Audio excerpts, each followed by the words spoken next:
প্রায় 2000 লোককে হত্যা করা হয়েছে, কিন্তু মানুষ হত্যা করেও শেষ রক্ষা হয় নাই। এই টাকা ফেরত আনার জন্য কার্যকর উদ্যোগ গ্রহণ করতে হবে। এর সাথে সাথে শুধু টাকা আনলেই হবে না, মানুষও আনতে হবে।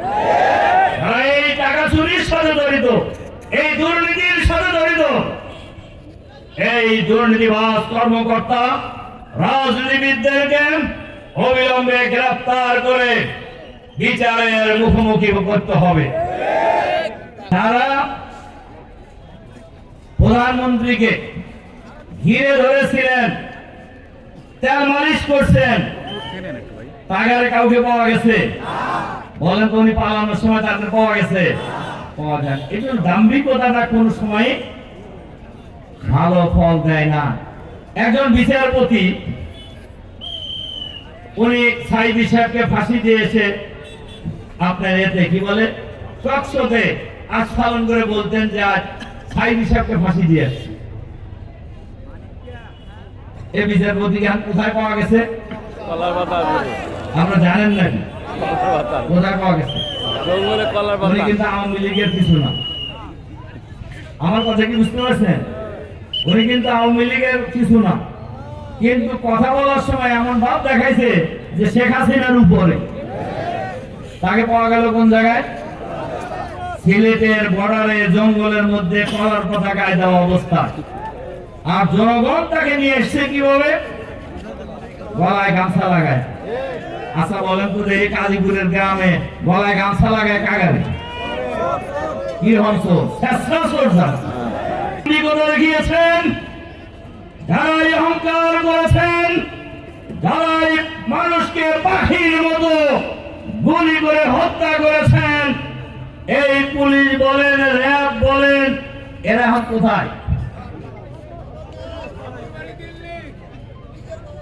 আমি এটা বোঝার জন্য বলতেছি, এরা হয় জেলে আছে অথবা পলাতক আছে। কারণ আওয়ামী লীগের লোকেরা ভোট দিতে পারে নাই।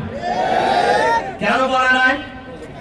ভোট দেওয়ার দরকার হয় নাই, ভোট অন্য লোকেরা দিছে। কিন্তু একটি গণতান্ত্রিক দেশে নির্বাচনী ব্যবস্থা যদি জারি না থাকে, তাহলে কি জনগণ তাদের পছন্দের প্রতিনিধি নির্বাচন করতে পারে? এটা পারে নাই মানুষ। এজন্য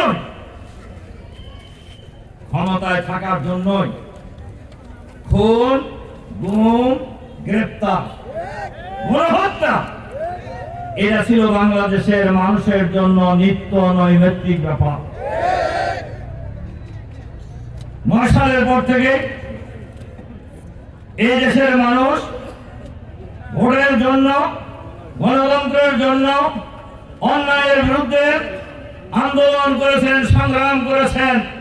যারা এই আন্দোলন সংগ্রাম করেছেন তাদেরই কুটুরি চেপে দেওয়া হয়েছে, তাদেরকে হয় খুন করা হয়েছে, অথবা গুম করা হয়েছে, অথবা গ্রেফতার করে কারাগারে পাঠানো হয়েছে।